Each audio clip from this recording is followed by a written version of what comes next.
पहली बात जो चैप्टर है बिल्स ऑफ एक्सचेंज,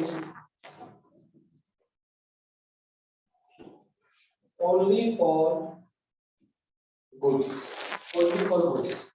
कोई अगर एंट्री आ रही है इसमें, और ये चैप्टर में जगह एंट्री करना है, कोई इसमें अकाउंट नहीं बनना, कोई लेजर पोस्टिंग नहीं करनी, कोई ट्रायल बैलेंस नहीं, कोई बैलेंस शीट नहीं, अकाउंट का कोई फॉर्मेट नहीं, जनरल का फॉर्मेट जो बनता है वही बनेगा। अब ओनली फॉर गुड्स होगा, मतलब अगर वो क्वेश्चन दिया गया है कि भैया वो कर लो, क्या कहते हैं, फर्नीचर परचेज किया उधार पे वगैरह वगैरह वगैरह, वो भी इसमें नहीं आएगा। मशीनरी की furniture is not a good, समझ रहे हो मेरी बात को कि नहीं? ठीक है, गुड्स का मतलब देखो सुबह समझाया है, फर्नीचर गुड्स होते हैं, गुड्स क्या होते हैं जिसका हम बिजनेस करते हैं, बस ये चैप्टर सिर्फ गुड्स के लिए बात कर रहा है, ठीक है। अगर नहीं पूछ पाऊंगा तो खुद बताना पड़ेगा सर नहीं आया, ठीक है ना, क्योंकि बहुत सारे बच्चे बैठे हैं, सबको नहीं पूछ सकता ना मैं। और कौन कौन नहीं आया अभी? जे क्यूब और जे स्क्वायर हो गया वैसे तो, ये तो आती है। चलो, तो अब इसमें भी और कंडीशन है। पहली कंडीशन क्या है कि only for goods. Second condition, या तो वो सेल किए जाएंगे या वो परचेज किए जाएंगे, लेकिन on credit only. Second condition ये है जी, उधार पे। बात समझ आ रही है? अगर गुड्स बेचे गए या खरीदे गए किस पे? सिर्फ और सिर्फ उधार पे। कैश का कोई इस चैप्टर से लेना देना नहीं है, लेकिन अगर कैश के गुड्स आते हैं तो आप क्या कर दोगे? एंट्री कर दोगे, जो जनरल चैप्टर में करते थे, कैश सेल्स या purchase to cash, cash to sales या परचेज टू कैश, ठीक है। तो अब बिल्स का मतलब क्या होता है, ठीक है। एक बंदा है राम, दूसरा बंदा है मोहन। पहले मैं आपको मतलब सुनाऊंगा नाम क्या क्या होता है। राम ने गुड्स बेचे किसको? मोहन को, ऑन क्रेडिट, ठीक है। राम ने बेचा तो राम के लिए, राम की एंट्री क्या होगी? अभी उधार में बेचे, राम की एंट्री क्या होगी? मोहन टू सेल्स, मोहन को गुड्स गए हैं, और टू सेल्स, गुड्स जा रहे हैं ना, ठीक है बेटा। मोहन टू सेल्स, मोहन अपनी बुक्स में क्या एंट्री करेगा? Purchase to Ram, purchase account debit to Ram account, क्योंकि राम से गुड्स आए और परचेज मतलब गुड्स आए हैं, कैश पे तो नहीं आए ना, समझ रहे? इसकी एंट्री क्या होगी? मोहन टू सेल्स, ये गुड्स बेच रहा है ना बेटा, किसको बेच रहा है? मोहन को बेच रहा है, तो मोहन टू सेल्स ये अपनी बुक्स में एंट्री करेगा, ये एंट्री करेगा परचेज टू, गुड्स आ गए, डेबिट हो गया, परचेज डेबिट टू राम। बात समझ आई? ये सुबह कराया तेरे को ना। अब इसके लिए ये क्रेडिटर है, इसके लिए ये डेटर है। पैसे किसने किसको देने हैं? मोहन ने पैसे देने राम को, क्योंकि गुड्स यहाँ से यहाँ जाएंगे तो पैसे यहाँ से आएंगे ना, कि पैसे भी यहीं से आ जाएंगे। मैं अगर तुम्हें गुड्स बेचूंगा तो पैसे मैं दूंगा, तुम दोगे? तुम दोगे ना। तो मनी जो जाना है वो यहाँ से यहाँ तक जाना है।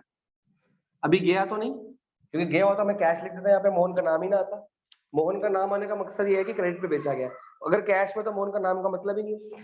मनी मोहन ने इसको देना है, तो बिल, अब ये क्या बोलेगा, ये इसको, आपकी पेमेंट करने के तीन तरीके होते हैं, या तो वो कैश में पे कर देगा इमीडिएटली, पेमेंट एंट्री क्या, अगर कैश में पे किया एंट्री होगी cash to Mohan, cash to Mohan, भी कैश आ गया, मोहन ने दे दिया, ठीक है। या तो चेक दे देगा, तो बैंक टू मोहन, या cheques in hand to Mohan, कुछ भी कर सकते हो।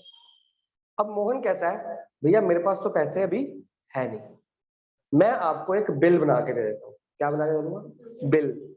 एक बड़ा सा कॉलम होगा, बिल, यहाँ पे स्पेसिमन इस तरह का होता है, ऐसा। आजकल इतना छोटा नहीं होता, पूरा पेज होता है आजकल, तो पूरा एक बिल का पेज होता है, उस पर बकायदा लिखा जाएगा कि किससे लिया है, किससे ले रहा है, वगैरह वगैरह। वो कहता है मैं आपको एक बिल बना के दे देता हूँ। बात समझ आ गई? कह रहे बिल बना, बिल कौन बनाएगा? ये बनाएगा। पैसा किसने लेना है? राम ने। बिल कौन बनाएगा? राम बनाएगा, क्योंकि गुड्स किसने बेचे हैं, तो बिल तो ये बनाएगा ना। मोहन अगर बिल बनाता तो हेरा फेरी कर सकता है, वो कम अमाउंट लिख दे, इसने देना ना पैसा, ये कम अमाउंट लिख दे, गुड्स कम लिख दे, तो एग्जैक्ट कितना पैसा लेना है, कितना वगैरह वगैरह करना है, ये लिखेगा। हाँ सुन तो लो, ये लिखेगा। इसको बोलते हैं, जो बिल बनाता है, बिल कौन बनाता है? जिसने पैसा लेना है, उस बंदे को बोलते हैं ड्रॉअर। और ये बुक में सब मार्क कराऊंगा, क्या बोलते हैं? Drawer. Who draws the bill. Draw या बिल में drawing, drawers the bill. Bill कौन बना रहा है? ये उसमें लिखेगा, जैसे एक स्पेसिमेन देख सकते हो 50,000 न्यू दिल्ली, डेट डालेगा, उसमें लिखेगा कि किससे लेने हैं पैसे, नाम लिखा है ना, ये SN दत्ता दुर्गा कोलकाता से पैसे लेने हैं, और बनाया किसने? इसने। ठीक है, अब बिल तो इसने बना लिया, बिल पता किसके पास जाएगा? फिर बिल बनाया इसने, मोहन के पास जाएगा। मोहन क्या करेगा? उस बिल पे साइन करेगा। क्या करेगा? साइन करेगा। मोहन ने पैसे देने हैं, इसको हम बोलते हैं ड्रॉई। वो क्या करेगा? साइन करेगा इस पे। साइन करने को कहते हैं एक्सेप्ट द बिल। आपको जगह जगह ये वर्ड मिलेगा, एक्सेप्ट द बिल। और उसमें भी था एक्सेप्टेंस, रेक्टिफिकेशन में क्वेश्चन है एक्सेप्टेंस, गिव एक्सेप्टेंस, मतलब एक्सेप्टेंस वर्ड आ जाए या एक्सेप्ट वर्ड आ जाए तो मतलब उस बंदे ने पैसा देना है कि लेना है? देना है। मोहन ने पैसा देना है ना, तो ड्रॉअर कौन हुआ? राम। देना किसने पैसा? मोहन। ये साइन करेगा, साइन का मतलब एक्सेप्ट द बिल। बात समझ आ गई? ये बिल बनाएगा, फिर बिल किसके पास दे देगा? मोहन को देगा कि भैया साइन कर दे। फिर बिल किसके पास रहेगा? मोहन के पास। मोहन इमीडिएटली साइन करके वापस उसको दे देगा, क्योंकि पैसा किसने लेना है, तो बिल कौन संभालेगा? मोहन तो फाड़ देगा। अब अगर राम से बिल गुम गया तो क्या होगा? गया पैसा उसका, मर गया पैसा उसका। वो मोहन की गुडविल है कि वो आपस में दोस्ती यारी अच्छी हो, रिश्तेदारी हो या पुराने रिलेशंस बिजनेस के अच्छे हो तो वो दे देगा, वरना वो उसको कह सकता है कि भैया तेरा बिल गुम गया, मेरे तरफ से कोई देनदारी नहीं है। वो है दोबारा नहीं बन सकता, नहीं। वो आपस में अंडरस्टैंडिंग है ना, अगर उसकी नीयत खराब होगी तो नहीं बनेगा उसका। मोहन से थोड़ा गुमेगा तो इससे ना, देना पैसा तो इससे देना है, ये तो रखेगा ही नहीं ना, तो रखे उसमें क्या है? इसके पास है ना, वो तो गुमा तो ओरिजिनल तो इससे गुमा है ना। तो भी मान लो मैंने इसको गुड्स बेचे, मैंने बिल बनाया, मैं ड्रॉअर हो गया, इसने साइन करके मेरे को वापस दे दिया, इसने पेमेंट करनी है मेरे को। ये बिल पे 3 महीने का टाइम देगी, ज्यादातर बिल 3 महीने का होता है, वो डिपेंड करता है हमारा एग्रीमेंट कितने में आई, 4 महीने, 1 महीना, 2 महीना, that is term of the bill. क्या बोलते हैं? Term of the bill. वो बिल पे लिखी जाएगी। वो 3 महीने जो होंगे, वो तो उससे पहले मैं इससे पैसे मांगने के उसमें नहीं हूँ। 3 महीने के बाद 3 दिन का क्या मिलता है? Grace period. कितने दिन का? ये क्वेश्चन आएगा तो टाइम निकाल के दिखाना पड़ेगा, क्वेश्चन आता है बोर्ड पेपर में कि अगर ये बिल को, ये दिन को ड्रॉ किया है तो एग्जैक्टली कब पेमेंट मिलेगी। तो आपको भी पहला क्वेश्चन, 2 क्वेश्चन वही है, वो कराऊंगा मैं आपको। 3 दिन तक एक्स्ट्रा टाइम ग्रेस पीरियड मिलता है कि 3 दिन तक तुम दे दो। 3 दिन के बाद भी नहीं दिए तो मैं इस पे कोर्ट केस कर सकता हूँ। बिल एक लीगल एविडेंस होता है, मैं तभी तो इसको उधार पे मैं इसको उधार पे गुड्स के पैसे लेके भाग गई, तो ये मेरे को बिल दे रही थी तब मैं मान गया। मैं किसी नए बंदे से बिजनेस कर रहा हूँ, मैं उसको जानता नहीं, मैं उसको उधार पे गुड्स दूंगा नहीं ना। ये तो 4-5 साल कैश पे डीलिंग होगी फिर दे दूंगा, चल कोई बात नहीं, बंदा कहाँ जाएगा, घर बार सब देखा हुआ है। लेकिन फिर भी गवर्नमेंट ने भी बोल रखा है कि अगर आप उधार पे काम करते हो, you should draw a bill. एक ही बिल होता है, वो मैं बनाऊंगा ड्रॉअर, दूसरा ड्रॉई क्या कर देगा? साइन कर देगा। अब क्या हुआ? मेरे से बिल गुम गया, ठीक है, इसको पता है, इसके पास फोटो कॉपी है, मैं फोन करूंगा, अगली बोले नहीं दीदी मैं जो मर्जी कर लूं, मैं कुछ नहीं कर सकता। वो बिल गुम गया, वो बिल तेरे को मिल गया कहीं पड़ा हुआ, तूने देखा उस पर कंपनी का नाम है, इस बंदे ने पैसा देना है 50,000, ये डेट को देना है, ठीक है। तू मेच्योरिटी की डेट, जो मेच्योरिटी होती है जब 3 महीने पूरे होते हैं, तू मेच्योरिटी पे इसके पास बिल लेके पहुंच गई, तो को दे देगी पैसे, देने पड़ेंगे उसको, क्योंकि बिल लेके वो आई है। क्योंकि रियल बिजनेस में क्या होता है, जो बिल बनाता है पैसे वो लेने जाता नहीं है। बहुत होता क्या है, मैंने इसको गुड्स बेचे, हाँ थर्ड मैं तेरे को वही तो एग्जाम्पल दूं, थर्ड छोड़ो, जो बिल बनाता है ना, पैसे तो उसको मिलने चाहिए ना, पैसे लेने वो नहीं जाता, 30वां की 4वां की 100 बंदा जाता है पैसे लेने। होता क्या है रियल बिजनेस में, क्या होता है, चेन चलती है। मैंने इसको गुड्स बेचे 50,000 के, इसने किसको पेमेंट करनी है, मेरे को। मैंने वो गुड्स किसी से लिए भी तो होंगे, मैंने वो अक्षत से गुड्स लिए थे, अब मैंने पेमेंट किसको करनी है, अक्षत को। इसने दिए मेरे को पैसे, इसने क्या दिया मेरे को, बिल। ये मेरे से रोज पैसे मांग रहा है, मेरे पास तो पैसे ही नहीं है, मैं वही इसका साइन किया बिल किसको दे दूंगा। अब मैंने इसको कुछ पैसा देना है, मैंने अब देना तो पैसा नहीं देना ना, मैंने बिल दे दिया। मैंने जब बिल दे दिया, ये मेरे से पैसे मांगेगा उसके बाद, नहीं ना, मेरी पेमेंट निक्की होगी। इसने इससे गुड्स लिए थे, ये उससे पैसे मांग रहा है, इसने वही इसका बनाया बिल उसको दे दिया। इसने तूने इससे गुड्स लिए थे, अब वो पैसे मांग रही है, तूने वही बनाया बिल कि चल काम तो चल रहा है, दे दी। तूने जब उसको बिल दिया तो फोन नहीं करेगी उसके बाद, कोई किसी को फोन नहीं करेगा, तू अपनी बुक्स में लिख देगा अक्षत से परचेज ली थी, उसको सेल करी, बिल आगे दे दिया। अब तेरे को उसको कुछ नहीं देना, मेरा अकाउंट क्लियर हो गया, मैंने इसको इससे पैसे लेने थे, इसको देने थे, है ना, मैंने इससे लेने थे, इसको देने थे, मेरा अकाउंट क्लियर। अब मैच्योरिटी, पूरी बात सुन लो फिर तुम्हें जवाब दूंगा। अब मैच्योरिटी पे बिल किसके पास है, इसके पास, ये किसके पास लेने जाएगी, इसके पास, ये पैसे इसको दे देगी। हमारे तो अकाउंट क्लियर होते गए ना, मैंने इससे लेने थे, मैं क्यों लूंगा भी इससे, क्योंकि जब मैंने इससे लेके इसको देने थे, मैं तो निपट गया ना, बिल से बिल का काम निपट गया। मतलब कि 3 महीने तक विदाउट कैश बिजनेस चलता रहा ना विदाउट कैश, और सबकी घूमती रही, सबका बिजनेस चलता रहा। तो ये इसको जानती है क्या, नहीं ना, ये तो मेरे को जानती है ना, इसको ना इसको ना इसको, इससे मतलब नहीं। ये क्या करेगी, मैच्योरिटी में बिल आया, ये अपना साइन चेक करेगी, इसके बाद फोटो कॉपी पड़ी होगी, हर चीज मैच कर लेगी, और सब कुछ सही लगेगा, ये उसको पेमेंट कर देगी, बिल वही फाड़ देगी। ये होता है रियल बिजनेस, जो आज की डेट में होता है। आज की डेट में जो पैसा बिल बनाता है, वो पैसा लेने जाता नहीं है, पैसा कोई और लेने जाता है, क्योंकि बिल आगे आगे आगे आगे आगे चेपते रहते हैं लोग। नहीं, बिल का अमाउंट चेंज नहीं हो सकता। हाँ, तो मैं तेरे को वो वाला बिल नहीं दे सकता, मैं तेरे को दूसरा बिल बना सकता हूँ या तो, ठीक है। बट मैंने अगर तेरे को 60,000 देने हैं, तो मैं तेरे को 50 का तो बिल, जो 50 का मेरे को मिला ना, 50 का भेज दूंगा, 10 कैश दे दूंगा, ये 10 का दूसरा बिल दे दूंगा, अपने कंपनी का बिल दूंगा, फिर वो बिल तू इससे लेगा, 10 वाला बिल मेरे से लेगा। समझ गए हो, क्योंकि बिल को चैप्टर पढ़ने से पहले, जनरल एंट्री सीखने से पहले पता होना कि रियल में हो क्या रहा है। क्योंकि बिल, मैंने 3 चैप्टर बोले थे आपको, एक तो जर्नल, जर्नल तो मैंने बोला कि अकाउंटिंग का बेस है। 12th के लिए 3 चैप्टर बोले थे आपको, एक तो बिल्स ऑफ अकाउंटिंग, एक मैंने आपको बताया था डेप्रिसिएशन, और एक मैंने कहा था लास्ट में ट्रेडिंग एंड पी&एल अकाउंट आएगा। ये 3 चैप्टर आपके 12th में काम आएंगे, सिर्फ 3 चैप्टर। डेप्रिसिएशन तो मैं आ गया, बिल्स में करा रहा हूँ, बिल्स की हर चैप्टर में एंट्री आएगी कोई ना कोई, मतलब ऐसे नहीं आएगा कि पूरा चैप्टर सेम आ जाएगा, लेकिन बिल्स का फिर, अब जिनको नहीं पता तो इतना बड़ा लेक्चर मेरे को 12th में दोबारा देना पड़ता है। और 12th में सिर्फ अकाउंट्स में नहीं, इकोनॉमिक्स में बिल्स का काम आएगा, फिर बिजनेस स्टडीज में काम आएगा। तो यहीं पे समझ लो, ताकि 12th में तुमको दिक्कत ना हो कि हम दोबारा समझाओ। हाँ, आपके साथ कोई नया बच्चा होगा जिसको नहीं पता होगा, उसको सुनाएंगे। समझ आया बिल्स का मतलब क्या हुआ, लेन देन चल रहा है लेकिन कागज पे। अब ये बिल्स बनाया किसने, पेमेंट कौन करेगा, ये पेमेंट तो पक्का यही करेगा। कई बार क्या होता है, अब बुक पे मार्क करना शुरू करें जरा सा।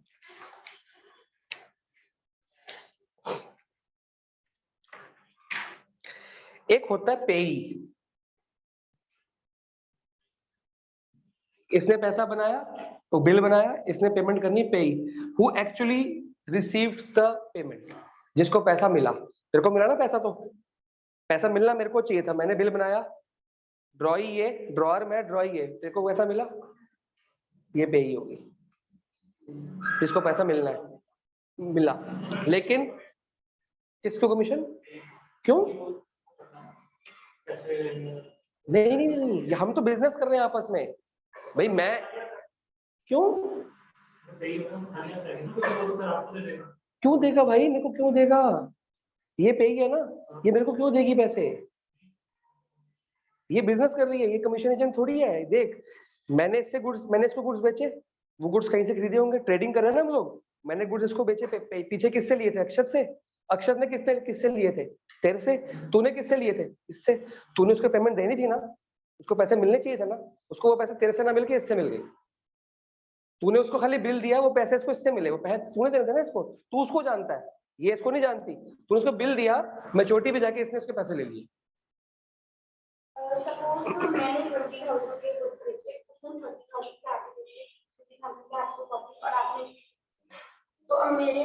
बिल तो 20 का बना, तूने कितने के बेचे, तेरे को कितने पैसे मिलेंगे? 20 50 की तरफ से क्या मतलब? हाँ आगे बढ़ता गया ना, प्रॉफिट बढ़ता गया। हाँ तो बिल तो वो 20 के घुमाना, लेकिन सही, अच्छा क्वेश्चन है। इसने कहा कि मैंने इसको 20 के गुड्स बेचे, मैंने इसको कितने के बेचे? 20 के नहीं, मैंने इसको 50 के, सॉरी मैंने कितने के बेचे? 50 के। मैंने वो गुड्स तेरे से तो कम में लिए होंगे, प्रॉफिट कमा के बेचे होंगे ना। तूने मेरे को 40 के बेचे होंगे, मैंने कमा के 50 के बेचे होंगे, समझ गए ना। तो मान लो स्टार्टिंग में जब तूने इसको गुड्स बेचे, बिल यहां नहीं बन रहा, मान लो यहां बन रहा है, तूने इसको गुड्स बेचे कितने के बेचे? 20 के। 20 के गुड्स बेचे, तेरे पास 20 के गुड्स आ गए। अब तूने इसको 20,000 पेमेंट करनी है, ठीक है। वो गुड्स आगे 30 के बेच रहा है, आगे 30 के बेच रहा है, 30 पेमेंट करनी है। अगर बिल 20 का बन गया है स्टार्टिंग में, तो वो 20 का ही चलता रहेगा, बिल का अमाउंट चेंज नहीं कर सकते। वो 10,000 रुपए कैश देगा या अगला बिल देगा अपनी फर्म का। एक बिल तेरी फर्म का हो गया, एक बिल इसकी फर्म का होगा, एड ऑन। बिल का अमाउंट आप चेंज नहीं कर सकते कि हाँ यार ऑब्वियस बात, सबका अमाउंट सेम तो नहीं होगा ना। बट होता क्या है, जब हम उधारी करते हैं ना, सब कुछ उधार पे बिक रहा है, सब कुछ उधार पे, तो इसका पहले का भी उधार होगा मेरे पास, तो इतना फर्क नहीं पड़ता। मैंने मान लो इसको, इसने मैंने इसको 50 के गुड्स बेचे, 50,000 के, इसने 50 का बिल मेरे को दे दिया। अक्षत से मैंने वो गुड्स 40 में लिए थे, 50 के बेचे। अब 40 से पहले भी तो कोई गुड्स लिए होंगे, और भी तो गुड्स लिए होंगे, इसको मैंने 1 लाख रुपए देना होगा मान लो, तो उसमें 50 का बिल दे दूंगा इसको मैं पहले, क्योंकि खाली एक गुड्स थोड़ी लिया होगा, रोज कोई ना कोई गुड्स ले रहा हूँ, दे रहा हूँ, बिजनेस तो रोज चलता है इससे मेरा। तो पहले का भी उधार चल रहा होगा, कुछ चल रहा होगा। ये बोल रहा है सर 50,000 पहले का उधार है, अब 40 का, अब 90,000 गुड्स हो गए मेरे, मैं कहता 50 का बिल रख, काम चला आपने। और तू उसको दे रहा है तो खाली एक दिन थोड़ी गुड्स बेचे होंगे, रोज काम चल रहा होगा ना।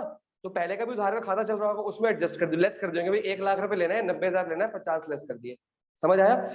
अब पे वैसे तो वो होता है जिसको पैसा मिलता है, लेकिन कई बार क्या होता है एग्जैक्टली पे की बिल के ऊपर लिख दिया जाता है पे कि पैसा इसको देना है। अगर बिल पे लिख दिया गया कि पैसा इसको देना है, तो फिर किसी और को पैसा नहीं मिलेगा, उसी को मिलेगा फिर, ठीक है। लेकिन फिर भी आजकल की डेट में जो हमारा कोर्ट है वो मान जाता है कि चलो पे का मान लो, इसने नाम लिख दिया पे की, मैंने लिखवा दिया कि मेरे को पैसा ना देना, अक्षत को देना, इसने आगे पास ऑन कर दिया, तो ये भी लीगल है। तो ये अड़ेगी नहीं कि अक्षत का नाम लिखा है, ये अक्षत पे दूंगी मैं, तो ये अड़ेगी नहीं। तो एग्जैक्टली पे उसको बोला जाएगा। ये कई केसेस में ड्रॉर और पे सेम भी होते हैं। बताओ कब होंगे जब ड्रॉर और पे एक ही बंदा होगा? जब मैंने इसको गुड्स बेचे और 3 महीने तक गुड्स मेरे पास ही पड़ा रहा, मैंने आगे किसी को नहीं दिया और पैसे मैंने ले लिए, समझ गए आप। आपके इस चैप्टर में 4 केस बनते हैं। हम बिल का क्या क्या कर सकते हैं, हम बिल का क्या क्या कर सकते हैं, हम 4 चीजें कर सकते हैं बिल की। मैं चारों बता दूंगा, लेकिन एंट्रीज हर क्लास में अलग अलग आएगी। सबसे पहला केस बनता है retain the bill, drawer retain the bill. मैंने इसको गुड्स, सिंपल केस, मैंने इसको गुड्स बेचे, तो गुड्स बेचने की एंट्री आएगी पहले, डेटर वाली, क्रेडिटर वाली, परचेज वाली, सेल वाली, दोनों की बुक्स करनी पड़ती है, हमें दोनों की बुक्स करनी पड़ेंगी। इसकी बुक्स भी करनी पड़ेंगी, मेरी बुक्स भी करनी पड़ेंगी। तो मेरी बुक्स में सेल की एंट्री आएगी, इसकी बुक में परचेज की एंट्री आएगी, ठीक है। फिर बिल कौन बनाएगा, ये कि मैंने गुड्स बेचे, जो सेल करता है ना उसकी वो बिल बनाता है ड्रॉर। अब मैं बिल बनाऊंगा, ये एक्सेप्ट करके साइन करके वापस इसको देगी मेरे पास, बिल किसका पड़ा, मेरा। और मैं क्या करता हूँ, बिल को रिटेन करता हूँ। तो मैंने पैसा लेना है कि देना है, लेना है। तो मेरे लिए जो है वो होगा बिल रिसीवेबल, बिल रिसीवेबल, ठीक है। और इसने देना है सेम बिल, वही कागज का टुकड़ा, मेरे लिए बिल रिसीवेबल है, बट इसके लिए क्या है, बिल पेएबल। बात समझ आई। इसने पेमेंट करनी है, जिसने पैसा देना है, जो परचेज करता है वो पैसा देता है ना, जो परचेज करेगा पैसा देगा ना। इसने परचेज करी, पेमेंट देगी मेरे को, मैंने सेल करी, मैं पेमेंट लूंगा, तो पैसे मेरे को मिलेगा, तो मेरे लिए बिल रिसीवेबल, इसके लिए बिल। अब मेरे को पैसा मिलेगा ना, तो डेबिट करूंगा क्रेडिट करूंगा, कुछ आएगा। तो bill receivable always always debit होता है, और ये एक पता है क्या है आपका, एसेट। बैलेंस शीट में शो करते हैं हम इसको, क्या है ये, एसेट। और बिल पेबल क्या होगा, ऑलवेज क्रेडिट होगा, क्योंकि ये देना है, देनदारी है, अभी दिया तो नहीं, देनदारी है। और ये कहां पे लिखा जाता है, लायबिलिटी साइड पे हमेशा मोटा मोटा भी नोट्स बना लेना इसके अच्छे साफ साफ। अब समझ आया? रिसीवेबल एक ही कागज पर अलग अलग, ये बिल रिसीवेबल बिल पे अलग अलग बातें नहीं होती। ये अपनी किताब में पेबल लिखेगी, मैं अपनी किताब में रिसीवेबल लिखूंगा। बात समझ आई कि नहीं? अब आगे वो तो एंट्री में करा दूंगा, अभी नोट मत करो, एंट्री में करा दूंगा। पहला केस क्या हुआ? पहला केस है रिटेन द बिल। पहला केस क्या हुआ? रिटेन मतलब अपने पास संभाल के रख लिया, किसने? ड्रॉअर ने। तो 3 महीने बाद क्या हुआ? मैं इसके पास गया, इसने मेरे को पेमेंट कर दी, मैं पेमेंट की एंट्री कर दूंगा फिर। तो 3 एंट्री होंगी, पहले गुड्स बेचने की, फिर बिल बनाने की, फिर पेमेंट आने की।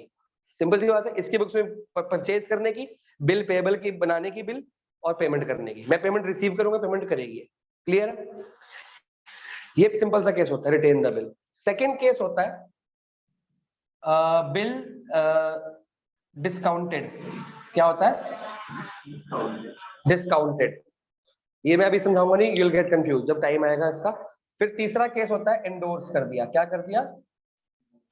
वो ये वाला केस है जो मैंने आपको समझाया।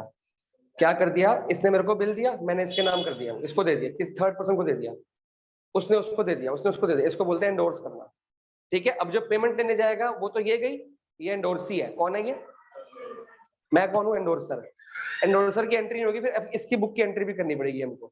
हमको एक ही पेज पे 3-3 बुक्स की एंट्री करनी पड़ेगी। ड्रॉअर की बुक, ड्रॉई की बुक, और एंडोर्सी की बुक। वो क्या एंट्री करता है? अब देखो, मेरे लिए तो बिल रिसीवेबल था, इसके लिए क्या था? वो मैंने बिल किसको दिया? तेरे को। तो अब मैंने तेरे को पेमेंट देनी थी कि लेनी थी? तेरे देनी थी। तो वही बिल रिसीवेबल जो मेरे रिसीवेबल था, इसके लिए पेबल, वो तेरे लिए मैं वही रिसीवेबल की जगह पेबल लिख दूंगा तेरे को, और तू रिसीवेबल लिखेगा। बात समझ आई कि नहीं? अभी एंट्री करेंगे, अभी तो लेक्चर है ना, चीजें ज्यादा क्लियर होंगी एंट्री करके। तेरे को मेन चक्कर समझ आ रहा है क्या हो क्या रहा है? फिर एंडोर्सी के बाद आता है बिल सेंट फॉर कलेक्शन। ये केस और ये केस, इसमें बैंक इन्वॉल्व होता है। कौन? क्योंकि लीगल है ना, बैंक इन्वॉल्व होता है। तो मैं आपको डिटेल बाद में समझाऊंगा कि अगले साल इकोनॉमिक्स में चैप्टर है मनी एंड बैंकिंग, और बैंकिंग में बिल का 1-2 लाइनें आती है, कंसेप्ट आता है, तो बच्चे पूछते हैं क्या है ये बिल विल क्या है। क्योंकि इकोनॉमिक्स में वो वाले बच्चे भी होते हैं ह्यूमैनिटीज वाले, उनको अकाउंट्स पता नहीं होते, तो उनको बतानी पड़ती है। तो पूरा डिटेल में, क्योंकि बैंक का रोल क्या है इसके अंदर, बैंक बहुत अच्छी भूमिका निभाता है, बाद में बताऊंगा मैं आपको अगली क्लास में। ठीक है? इसको भी छोड़ दो अभी आप, फिलहाल आप। अच्छा देखो, जब मैंने इसको गुड्स बेचे, अभी बिल नहीं बना, तो ये मेरे लिए कौन है? डेटर। जब मैंने इसको गुड्स बेचे उधार पे, तो डेटर बन गई ना मेरी ये, और मैं इसका क्रेडिटर बन गया। तो मैंने से 50,000 रुपए लेने थे, मैं किसके हेडिंग के अंदर लिखूंगा बैलेंस शीट में? डेटर के अंदर। बैलेंस शीट में दिखा रहा है डेटर 50,000 रुपए, डेटर ब्रैकेट में लिखा होगा जपनीत 50,000 रुपए लेने हैं, मैंने लेने हैं। जब इसने मेरे को 50,000 का बिल बना दिया, तो मैं वो पैसा कहाँ लिखूंगा बैलेंस शीट में? बीआर के अंदर। मतलब पहले मैंने पैसे कहाँ लिखे हुए थे बैलेंस शीट में? डेटर के अंदर 50,000 रुपए लिखा था कि मेरे को पैसा मिलना है। किससे मिलना है? इससे। जब इसने मेरे को बिल काट के दे दिया, कितने का बिल काट, मतलब 30,000 का बिल काट के दे दिया, कितने का? 30 का। अब मैं एसेट्स, ये एसेट्स है ना, तो एसेट्स के अंदर ही लिखा जाएगा बैलेंस शीट के अंदर, पैसा कहाँ ट्रांसफर हो गया? तो यहाँ पे बीस ही रहेगा। मतलब या तो पैसा डेटर में रहेगा जो लेना है, या बिल में, दोनों जगह नहीं रह सकता। पहले किस में जाता है? डेटर में। अगर उसका बिल नहीं बना तो वो डेटर में ही रहेगा, 50 का 50 पूरा। अगर बिल बन गया तो पैसा किस में ट्रांसफर, मान लो कि 50 का ही बिल बना दिया, तो वो 50 का 50 कहाँ आ गया? बिल में। ये खत्म हो गया। ऐसा नहीं होगा सर कि एक बंदे से पैसा लेना है तो वो डेटर भी है, बिल रिसीवेबल भी बन गए, क्योंकि जब इसने मेरे को बिल दे दिया तो ये डेटर नहीं है। मैं सिर्फ डेटर वो होता है इसको फोन करके पैसा मांग सकूं। जब उसने 3 महीने का बिल काट दिया, मैं उसको फोन करके पैसा मांग सकता हूँ? अगली 2 गालियां सुनाएगी, सर डेट डाली हुई है, डेट से पहले कैसे फोन कर दिया तुमने मेरे को मतलब ही नहीं। और बिल का मतलब है फोन तो करना ही नहीं है। बिल की डेट हुई, उस पर लिखा होता है, एड्रेस लिखा होता है, वहां पहुंच जाओ, जाके पैसा ले लो। हाँ, वो फिर डिसऑनर होता है उसका बिल। आपकी जो एप्लीकेशन की एंट्री थी ना, बिल डिसऑनर्ड था, बिल डिस्काउंटेड डिसऑनर्ड वगैरह था, तो वो 4 केस तो आपके हो जाएंगे। फिर डिसऑनर ऑफ बिल भी है हमारे चैप्टर में ही है, कि वो नहीं तू उसके पास गई 3 महीने बाद, हमने चक्री घुमा दी पूरी, अब हमारी जिम्मेदारी तो खत्म, सबकी टेंशन खत्म, इसकी टेंशन खत्म, इसकी टेंशन खत्म, मेरी टेंशन हमारा तो निपट गया काम। इसने इससे लेना था, तेरे को देना था, तेरे को बिल देके निपटा दिया काम, प्रॉब्लम तेरे को आई, तूने इससे पेमेंट लेनी थी, ये क्या मुकर गई, पैसे नहीं है, जो मर्जी कर लो, और बिल फट गया वहां पे। अब तू किसके पास जाएगी? इसके पास, क्योंकि तूने तो उसको गुड्स दिए थे ना, तुम तो उससे पेमेंट लेनी थी ना। बिल तो किसने दिया था? उसने। वो किसके पास जाएगा? वो मेरे पास। मैं इसको फोन करूंगा, फिर या तो ये नया बिल बना के देगी या इस पे केस होगा। पर उस केस में जब तूने इससे पैसा लेना था, तूने वो बिल बीआर के अंदर डाला था, और बीआर क्या हो गया? डिसऑनर हो गया। अब तू पैसा वापस से बीआर से उठा के कहां लिख देगी? डेटर में, कि वापस से मेरा डेटर बन गया। क्योंकि पैसा मैं भी क्या कर दूंगा, मैंने इससे बिल लिया था, डेटर को उठा के यहाँ लिख दिया था। अब जब तो बिल कैंसिल हो गया, डिसऑनर हो गया, पैसा मिला नहीं, वापस से बिल से पैसा हटाया, कहाँ पे लिख दिया? डेटर। मतलब अब मैं इसको फोन करूंगा रोज। डेटर में तब लिखना है जब फोन करना है। जब बिल मिल गया तो डेटर से हटा दो, क्योंकि ये कंसेप्ट 12th में बहुत ज्यादा काम आता है कि अगर डेटर में है तो बीआर में नहीं होगा, बीआर में डेटर में नहीं होगा। अगर बिल डिसऑनर हो गया तो पैसा कहाँ जाएगा? वापस से डेटर में। ठीक है। और बैड डेट्स भी होते हैं इसमें, जो तो कह रही है इंस्टॉलमेंट, तो बैड डेट्स कभी बीआर से नहीं होते, डेटर से होते हैं। बैड इसकी एंट्री करती है बैड डेट्स की, बैड डेट्स टू डेटर। तो कभी बीआर कभी एंट्री सुनिए, बैड डेट्स टू बीआर। पहले बीआर डिसऑनर की एंट्री करोगे, फिर उसको डेटर बनाओगे, फिर बैड डेट्स डेटर करोगे, फिर नया बिल बनता है, वो भी सिलेबस में है, वो सारा सिलेबस में है। बहुत कोई मुश्किल चैप्टर नहीं है, लेकिन अगर कंसेप्ट समझ आ गया तो इसको अपने जैसे आपको नोट करना, जैसे आपको लगता है नोट्स। ये जरूरी है कि बीआर एक एसेट्स है, ऑलवेज डेबिट, ये जरूरी है। ठीक है। ये राम ने सेल की, थोड़ा बना लो ना अपने लिए, ठीक है ना। तो मैं बुक में कुछ थ्योरी मार्क कराता हूँ। इसको क्या बोलेंगे? Due date.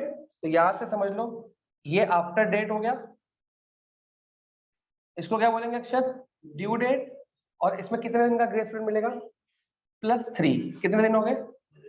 11 जून हो गया, ये ग्रेस मिल गया। इसको क्या बोलेंगे? Date of maturity.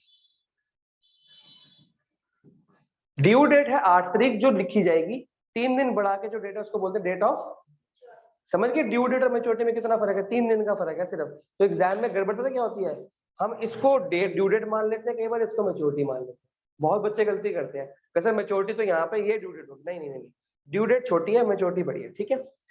अगला ऑर्डर पढ़ो। If the due date falls on public holiday, underline this line. अगर ड्यू डेट फॉल होती है पब्लिक हॉलीडे पे, the bill will be payable on the preceding working day.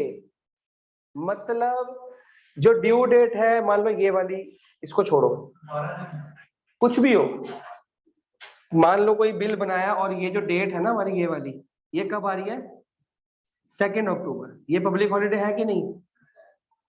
तो बिल अगले दिन नहीं दिया जाएगा, एक दिन पहले दिया जाएगा। अगर बिल की ड्यू डेट पड़ गई 26 जनवरी, तो क्या मानी जाएगी? 25 जनवरी। बात समझ आ रही कि नहीं आ रही? ये बहुत इंपॉर्टेंट लाइन है। तो एक दिन, अरे ये कंफ्यूज कर रखा है इन्होंने। ड्यू डेट, ड्यू डेट तो 8 जून है, मतलब 8 जून। देखो ना, आगे पढ़ो तो सही। Payable on 1st October when the due date, last day of grace is a bank holiday or Sunday and second day of grace is also a holiday. The bill is payable on the next business day. मतलब कोई समझाएगा मेरे को इसका? Illustration 1 ध्यान से देखेंगे। A bill of exchange dated, कब का डेट है? 12 जुलाई। ठीक है। Payable 3 months after date. आपको इसकी क्या सबकी ड्यू डेट सुनानी है? 3 months आफ्टर, तो क्या होगी ड्यू डेट इसकी? तो आप क्या करोगे? मैच्योरिटी के साथ बताओगे, हमेशा जब भी ड्यू डेट बतानी है मैच्योरिटी के साथ बताओगे। ठीक है। 12 जुलाई से क्या आ गया? 12 अक्टूबर +3, आपके लिए क्या ड्यू डेट बन गई? 15 अक्टूबर। कोई दिक्कत? ये फर्स्ट केस था। जब नहीं समझ आ रहा है, मयंक समझ आ रहा है? ठीक है। अगला क्या है? अब प्रॉमिसरी नोट की डेट कितनी है? पेबल कितने दिन के बाद है? ये 3 months था, नहीं ये 90 days लिखा है। ऐसे नहीं होते, ऐसे नहीं होते, वही तो समझाना है। अगर मंथ लिखा हो तो आप डायरेक्टली क्या करा? अगस्त सितंबर अक्टूबर। लेकिन अब क्या लिखा है? 90 days। और क्या लिखा है? प्रॉमिसरी नोट, बिल्स नहीं लिखा। तो आपको 90 days ही कैलकुलेट करने हैं, एग्जैक्टली दिन। मंथ्स में तो कोई दिक्कत नहीं है ना, तो आप खुद गिन के देख लो, ये 3 महीने नहीं है, 3 महीने से ज्यादा टाइम हो गया, ये 90 दिन से। अब क्या करेंगे, 31 मार्च है तो पहला महीना कितने का होगा, अगस्त, सॉरी अप्रैल का महीना है ना, तो अप्रैल में कितने दिन हो गए, 30 दिन तो पूरे हो गए 30 अप्रैल तक। फिर मई के अंदर कितने दिन हो गए, कितने हो गए, 61, कितने रह गए, 29 दिन रह गए। तो जून 29 तुम्हारी आएगी, प्लस इसमें 3 दिन ऐड करेंगे, ठीक है। नहीं, हाँ कितना आ गया इसमें, 2 जुलाई आ गया, देखो ना 30 जून, 31 जून तो होता ही नहीं है, 1 जून और 2 जून, आंसर आया 2 जुलाई। ये आपका आंसर 2 जुलाई नहीं है, समझे हो कि नहीं समझे हो, अपनी समझ आया, मैंने समझ आया। जब डेज लिखा आएगा तो डेज लिखने हैं, मंथ लिखा आएगा तो डायरेक्टली मंथ। अगला जी, नोट नहीं कर रहा, नोट करते रहो साथ साथ। अगला क्या है, a bill of exchange dated 5 August, date क्या है, कब का है, 60 days after sight, acceptance on 10 August. देखो 5 अगस्त को क्या है, ड्रॉ किया गया है, 10 अगस्त को क्या किया गया है, एक्सेप्ट किया है। मैं समझने पे ध्यान दे बेटा, 5 अगस्त को ड्रॉन, 10 अगस्त को एक्सेप्ट। अब आफ्टर डेट है कि आफ्टर साइट है, अगर आफ्टर डेट हो तो ये, आफ्टर साइट है तो ये, तो मतलब शुरू कहां से होगा, यहाँ से, इसको इग्नोर कर दिया जाएगा, समझ गया।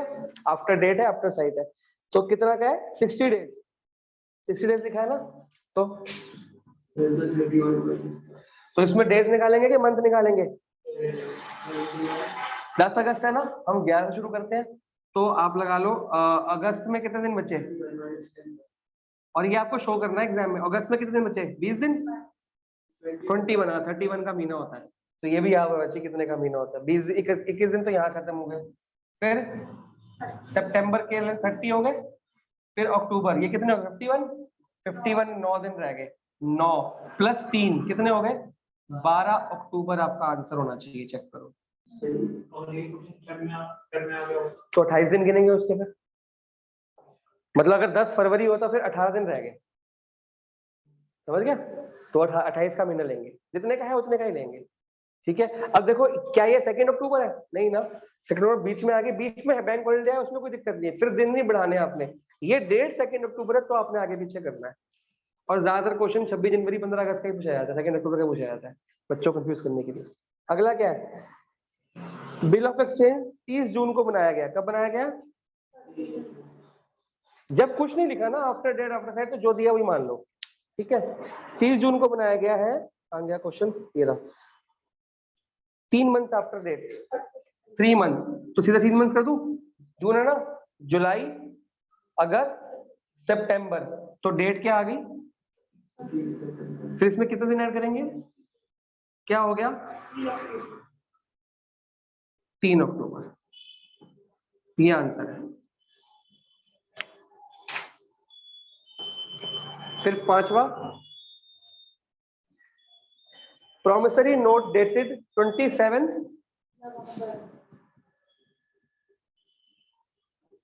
नवंबर, क्या है, 60 days after due date of grace, नहीं देखो क्या लिखा है, देखो ध्यान से, 60 days after date without grace, without grace मतलब इसका ग्रेस नहीं देनी है आपको, क्वेश्चन कह रहा है 60 डेज। अब 60 डेज कैसे निकालेंगे, नवंबर में कितने महीने रह गए, कितने दिन रह गए, 3 दिन रह गए, फिर दिसंबर में 31 दिन रह गए, फिर जनवरी में, अब 60 से कितने हो चुके, 33 हो चुके, 60 में से 33 गए, अभी बचा टाइम नहीं, 30 था, 34 गए, 34 गए, कितने बचे, 26, तो डेट कब आई हमारी, 26 जनवरी, और 26 जनवरी को सबको पता क्या होता है, ठीक है ना, छुट्टी होती है, और विदाउट ग्रेस है, अगर ग्रेस होती फिर दिक्कत होती है, +3 कर देते, टेंशन ही खत्म थी, वो 29 मिल जाती है, तो हम क्या करेंगे, इसको कैंसिल कर देंगे, और 25